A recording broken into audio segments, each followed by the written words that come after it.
ہماری آج کی ویڈیو کا موضوع سلطنت عثمانیہ کے 14ویں سلطان سلطان احمد اول ہوں گے۔ سلطان محمد ثالث کے وفات کے بعد 1603 عیسوی میں ان کے بڑے بیٹے احمد صرف 14 سال کی عمر میں تخت نشین ہو گئے۔ اس سے قبل اتنی کم عمری میں کوئی بھی سلطان تخت عثمانی پر جلوہ افروز نہ ہوا تھا۔ تخت نشین ہونے کے بعد آپ نے اپنے اجداد کی روایت پر عمل کرنے یعنی اپنے بھائی مصطفیٰ کو قتل کرنے کے بجائے انہیں اپنی دادی صفیہ سلطانہ کے ساتھ رہنے کی اجازت دے دی۔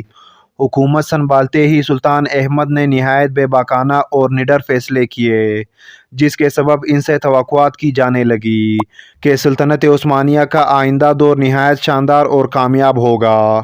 مثلاً ہنگری کے بغاوت کچلنے صدر اعظم لالا مصطفیٰ کی قیادت میں ایک فوج روانہ کی گئی، لیکن صدر اعظم نے آگے بڑھنے سے منع کر دیا اور ایک مخصوص رقم کا مطالبہ کرنے لگا۔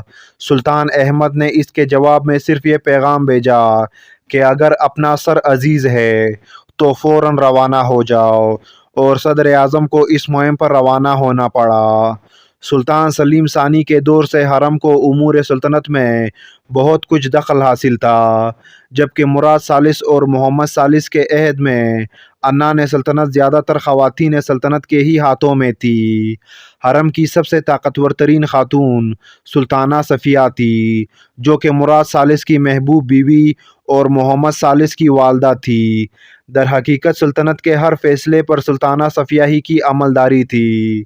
سلطان احمد نے اپنی کم عمری کے باوجود سلطانہ صفیہ اور ان کے عملوں کو سلطنت کے کاموں میں مداخلت سے یک دم منع کر دیا۔ یہ سخت ترین فیصلہ خواص و عوام کی جانب سے خوب سراہا گیا۔ اس کے بعد آپ ایران کے جانب متوجہ ہوئے۔ ایران کے بادشاہ شاہ عباس نے آپ کی والد کی کمزوریوں سے فائدہ اٹھاتے ہوئے عثمانی سرحدوں پر حملہ کر دیا تھا، سو آپ نے سریٹیز کے فاتح سیکالا پاشا کو ایران پر حملے کے لیے روانہ کیا، لیکن سیکالا پاشا کو اس معرکے میں شکست کا سامنا ہوا، جس کے کچھ ہی عرصے بعد سیکالا پاشا بھی انتقال کر گئے۔ دوسری طرف صدر اعظم لالا مصطفیٰ نے، جو کہ ہنگری کے مہم پر تھے، بودا کو مسیحی افواج سے واپس لے لیا۔ اس کے بعد گیران اور پس شہر کا محاصرہ کر لیا اور آخر میں گیران شہر بھی فتح کر لیا۔ پھر ایک صلح نامے کی صورت میں یہ جنگ بندی عمل میں آئی۔ اس صلح نامے کو معاہدہ ستواتوروپ کے نام سے یاد کیا جاتا ہے۔ اس صلح نامے کی روح سے عثمانیوں نے ہنگری کے جو علاقے فتح کر لیے تھے وہ سب انہی کے حوالے کر دیے گئے، جبکہ ٹرانسلونیا عثمانیوں سے آزاد ہو گیا۔ آسٹریا، جو عثمانیوں کو سالانہ 30,000 وقات خراج ادا کیا کرتا تھا، اب اس نے 2 لاکھ وقات یک مشت ادا کیے اور سالانہ خراج سے چھٹکارا پا لیا۔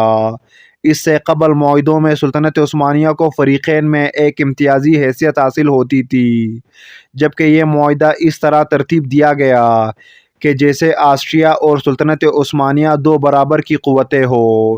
اس صلح نامے نے یہ واضح کر دیا کہ اب سلطنت عثمانیہ کے عروج کا دور ختم ہو چکا ہے اور اب وہ زوال کے جانب مائل ہو چکی ہے۔ 17ویں صدی عیسوی کا ابتدائی زمانہ سلطنت عثمانیہ کے لیے بہت زیادہ خطرناک تھا، کیونکہ سلاطین بہت زیادہ کمزور تھے اور سلطنت آسٹریا روز بروز طاقت حاصل کرتی جا رہی تھی۔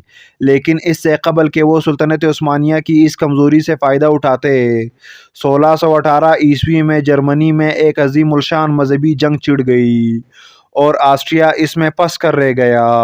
اسپین بھی سلطنت عثمانیہ کی ایک دشمن ریاست تھی، لیکن اس وقت اپنے کمزور فرمانرواؤں کے سبب یہ بھی عثمانیوں کی اس کمزوری کا فائدہ نہ اٹھا سکی، جبکہ فرانس اور انگلینڈ کے ساتھ عثمانیوں کے دوستانہ تعلقات تھے۔ روس بھی ان دنوں خانہ جنگیوں اور اندرونی بغاوتوں سے پریشان تھا۔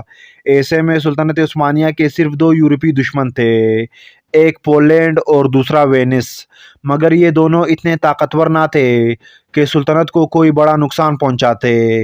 اس دوران مشرق میں عثمانیوں کی ایران کے ساتھ لگاتار جنگیں ہوتی رہی۔ ان جنگوں میں عثمانیوں کا بہت نقصان بھی ہوا، لیکن یہ جنگیں صرف سرحدی تھی، اس سے سلطنت عثمانیہ کے مرکزی مقبوضات کو کوئی خطرہ لاحق نہ ہوا۔ سلطان احمد کے دور حکومت میں عثمانیوں کی عسکری کمزوری اس حد تک واقع ہو چکی تھی کہ 1613 عیسوی میں سمندری ڈاکوؤں نے سینوب کے شہر پر حملہ کیا، جو کہ سلطنت عثمانیہ کے دولت مند ترین شہروں میں شمار ہوتا تھا، اور اسے بری طرح لوٹ کر لے گئے۔ اس کی حفاظت کرنا تو دور، عثمانی بعد میں اس کے حملہ آوروں سے انتقام تک نہ لے سکے۔ سلطان احمد کی شادی ماپیکر نامی ایک کنیز سے ہوئی، جو بعد میں کوسم سلطان کے نام سے سلطنت کی سب سے مشہور اور بااختیار خاتون ثابت ہوئی۔